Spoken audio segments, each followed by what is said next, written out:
Hello so piule naute tuni hin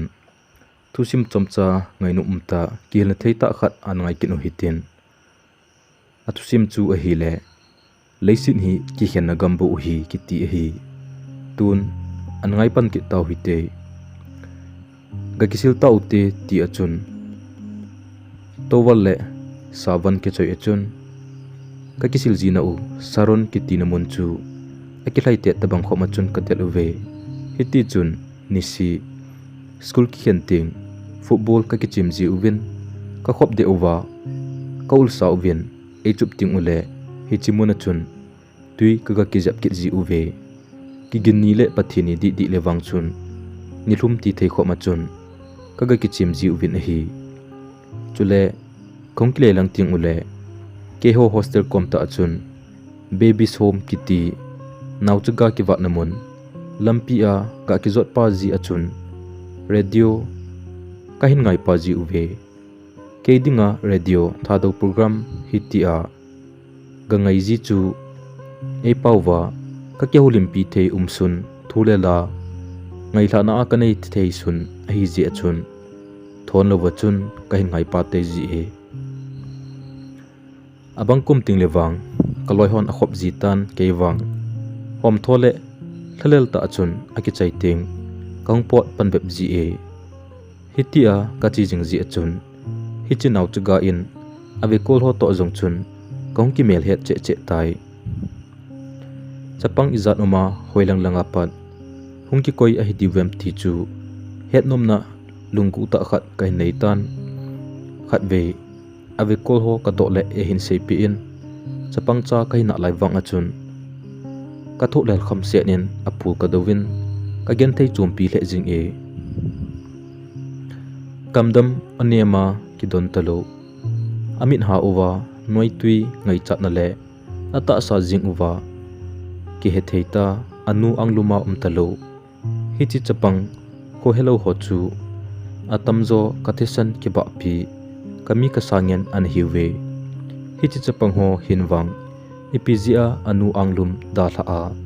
hichilai muna hi khet povinte hinla leisit na angai lu pending le angai lut pending thisan nai san sanga hin pendo sa le anoi tui awai wata a wa a phei chunga hom tho ta hin pom achun nun iti hi jong le kimel mu ki talo dinga galmi te khuna ahin kho u analut a hitai nikhat kisil zuwa kahung phei ule hiche homa alamkai nu chun ehin khu za min hungwa o ehin tin kinjong eko hi jong le chun kyung tho thovin te ti achun kaga to nin alu to ka komit na hi le varanda achun upa khat ana towin kaga mui amel son lungdon mel apun amai so akon hoi hilangam hi ahung kha na hi poi ti chu he thein a umin kipa mel apu lo tan le avona kon gente ha sa amy ahi ding chu ka he thim jing e hinla thilkhat he nom ta ne hile kilomen amin hawang apil ge e atong ka thiam lo awangen kan in be theilo ron in be te u apau ka lo ji in ka ki ho theilun poi nang hin ki ho pi ti min thin e ko nu chun ahin sein a hile ipi thu ham hepa ipi ne nom ham tia e pawa kaga do jingle kidang sathim ta hile kilom pu machun ka chapa mangcha hola hung kahi ahin tin ahin holdan thu asei zo me asei zo si chu e ko nu koma kale do pe in a hile o ka heta chu robot chu hin pui vintin thu aga pin a hile mangcha chu minchoma ako u hi ta chu he thein a jing e somlo wachun chapang kumthum welding khat ahin pui do ui hichi hi na chapa chu tin ahin kai phei win a hi le boy tin a chop tu chu jingin imadang sei be theilo wachun akap denen amit hli awa chu jing e nanu to anum thunin kati hiloham ibola na changsia neilam tu hitam tin hoya a hi jong ke lo kho machun nausen ka achun akap jing e midang ho chu ka ven a hi le upa pipi khubong akikap ti hile kilom ta chun nuisat thima chun agal venun athu na chu a het pha pi lo hi lu a hi amai su wachun akilang jing e nanun eida la hlun a hi tai tin aban seizom be thelo wachun akap den kit tai chuin keizong inning langa kapo to in a ogin het pha lo na chana chun ka towin keizong het man lowa lun thi a long chu kana hima e so thim zo wachun asa khawa pa na chun biscuit ahin la do in amit li ki thi pumachun nausen chu ane sa in ahile anawin chong ni so ta kilkil dang cha thu bang chun hom tho ta chun anen ahile apa chu kitim zo lo wachun akap lakit tai khojong athim hiltan hinla dalhanum lo wachun apom ten jing e keizong hostel lam zut ding lungel zong kana nei thailo dan hitan tin kavet le aloi te sin ene da hla akebo kanom den a hita chu kahin ki kel do e ne ding kha chu hichi hom dan dong zu a chu nausen hi kumli chanbo the a hi in to a hi na chapa hi kumthum a hitan kumli onghlin ting apui do dinga naung dingu a hi ti a sei pi uchu kinjong kaga le do pikinin a hi le kisonlel melputa chun a hin ven henge hungpui do nange a hin ti e ima jong sei belo wachun amitli kithi pumachun thalel ta chun achapa chu achop kit ziin chuin ave kolnu chun apa ang sunga kun chun apom hlan chitan nausen anpi phat a hitai ai mut sa phat jong a hitai a hin tin a hile thalel ta pumachun kelkot langzu na chun ong ke hei do tai chuin keizong kong pot pai in hepa hoya na hi ham kati jingle ol ta chun e hin ve in tameng long long akun ka hi a hin ti in imadang jong a sei be kit tapoi alungel tholela thebea lamzot hi chu ka hen hinla atusim jong ka het nom ji chun ka dong na na in hi le hitin a hin se e nikhat mangcha achapa teni nu cha to lo kun ding a chun ka ki gong do tawin khopam ka pa phat wa chun meithel ahung ding in a hi le ka ho u chu ahung ki bulu a hi ka hetai tin nu nausen nu chu nausen to lobu lama anjam pai dinga chun ka helin ke chun ina ka da hla te si te ni anule apa puido dinggo achun kaga nung tele te si te ni chu aban hluna kamanin kahin zampi jingle leitol ka pha achun meithela ehin ki kap kha zabdana chun ka hen chawko na chun kho ka heta poi kaung kha do kit pha na chun hospital kan hi chu kahin ki het be me atin thi be achun chomkha set kit ne kinjong nausenu chula atia ka do kit le dan chu khomite zo si jong zamdo su ta a ke imulo phana chu nausen chu mi apom sa a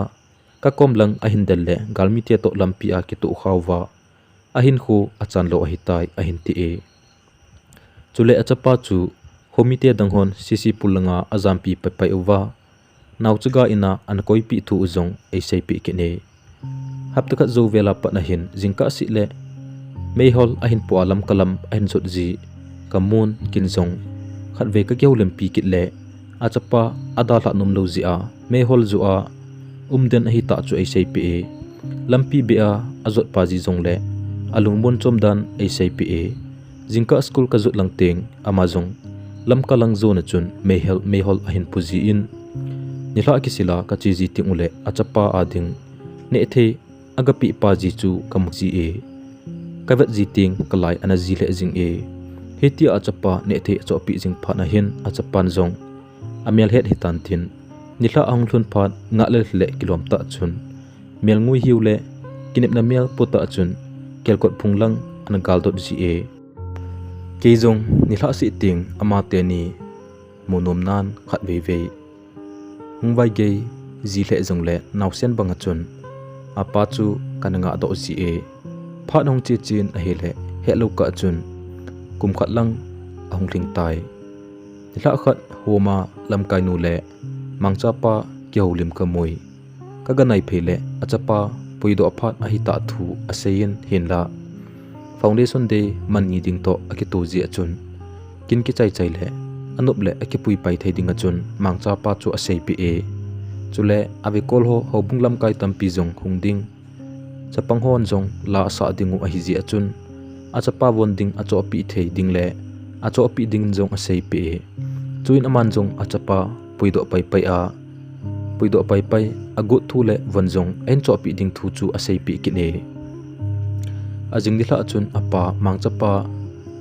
akimudo tapon khola ajing pai gutan achapa chu kavet le apa nga ajing hele kilomta chun aloi te la azong kichim lo wachun inning achun nguita a ading chu kamui keizong lungtong thimta chun iti hdeo kati in keizong chi pai nomti lo wachun kanga ajingin hinla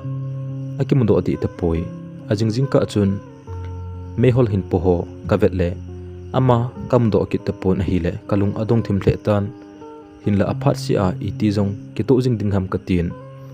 ka kilung don sa nom di poi ajing in jong kamdo ki chom di kit tapoi ki gin ni ji achun kaloi pan ai lang wa chi dinga chun ai timin ka chi hlun e khong ki le lang thuna ol baza lang kain ho pa thun le police station miami tampi dingkhom la la chu kamui kin jong ipithu ahidem tin het nom na achun kaganai phein ahile mithilong gari sunga ki koi chu ka mu e mi ho chun hitabang mi chawai sumdu mi chom ho chu athiding mong hi amai kha ho ti a ase uchu ka jan ahile mi ki chim chawai khan min atha hi ding chu ka ta sane hinla tulai ta hitabang di chu emi ti lo za dang hitiponte ti lungthim kanayin ahile koi ahi ka helo wang achun kapuna gu le e kaloi hon chidi ati tawin hinla ke chu vet du ta achun amai ka gavena ana in ahile ka king dot jingin ahi nini ni thum kamuta lo mangcha pa chu ana hi tai kalung gelin ata sanom pon kamit kanu in avel vela phata ka vet phat ki dela ama nge nge ahi chu akichin ju che in ipithua ama kati in kalai anan dalhanom talawachun ka beten jing e chomkha zawachun ka kheile le na hi le khat ve ve le ahin khlan pg pasal khat chu kamun kinjong kaganai phe in hepa ipitidana ama penta kithan hizaham kagati jing le ehin ven seithanom lota chun jan hilang a kona chun adam mothimin pot zo a ahungna na awang achun tawjong atawni hlum do ji tapoi jan hi sung si jong ame hol azo do zo pon ho ajin gut mama phana chun mi intina apulein agazu lelen ahile koiman ana cho pi kit pon adam mo to ahile kinjong lo na ki cho na ding be tin cheng som ka pin ahile lo jong chodi lo wachun ne thei hin chon ahile kalung ahang thim hle jing e tu ni hla ting ka chapap na muna kin anei diu ahin chu zo ting kan ki puido thei ding a hitai ahin tin ka chapa jong la sa apang ding a hi ahin tikinin von a cho pi gu dan jong a sein a hi le ne thei jong chu a chapa dinga a cho a hi chu kaya them jing tan ima jong ka sei bet poi tu chan ala som ki mu theilo ahin tikinin lungkham ta chun a ome chu zo win aga pot kinin hiti a hitai ahin ti e hi zowa chu ipiga ti akado phat kitle namu ta khula em tin a hindol bunin chule achapa woncho pi ding gel zala mihau sa khal koma thingnoi mi dana ki se a sum aga thumle ahin na achan ro thu jong ahin sei pi e chopa na chun ke jong thibe cha chun ka kile he in lang ka zon ki kutan hi le chepa chun ahin kowin kaga bele polithina ki chun til khat ai pe ipeham ti aka do le athina muna ki mu hi chapangwon hile akilome achapa adinga ati hinte nang anapi jingtan ahinte kinjong kahongin kaben hile chapang tuka le sanghol kamoi ho hongjing gu pantan kejong thanom lota achun baby som chuka jun tai kelkol kaga phale mangcha chu inning langa apa anga jina a adin na chun kamun amel angui chat jing e apa nga lel ahita dan chu alim chu het thein a ome chapang zo si chu wan tha che in awanun hinla mangcha chu apan ahin cho pi ding ahet ji wachun anawon pove kinjong kaganai phein ahile lasit mel putta chun ahin ve in boy namleng vaite hiwe tin mi hlilung pu machun ka koin na pa hung kit talo ding hi hizong le lung niau hi in sil chal le nau chuga khat ve akile do te e ti akka machun ka koi den jing tai avan chu kavonin hi le abikol ho khat ang pa do in na hol sa phat hi tai atin apuilu nen ke jong kaung kinung he in Leiset chunga lungmon na ding lo kikhen gambu hi kin heno he pati ding kanei poi pakai nang kahin bele tia alasa uchu kana khang ngaila zomjing pe in mi thilung pu machun kinjong ka hotel lang chu kain ki zot tai hijitu sim hi December 2009 New Delhi mona kana suda hi in Voice of the Hills magazine January 2010 isua kana anakison chule themphat edit ki bolkina September 2011 vote isua anakiso kinin ahi thusim hinsuna hi ahi le amos chongloi ahi thusim chu akichai thai thusim hi ingai no mule longsit ta in like share subscribe ena bolchi pi ki tiwin kong tau kidin ahi aban ananga jing huite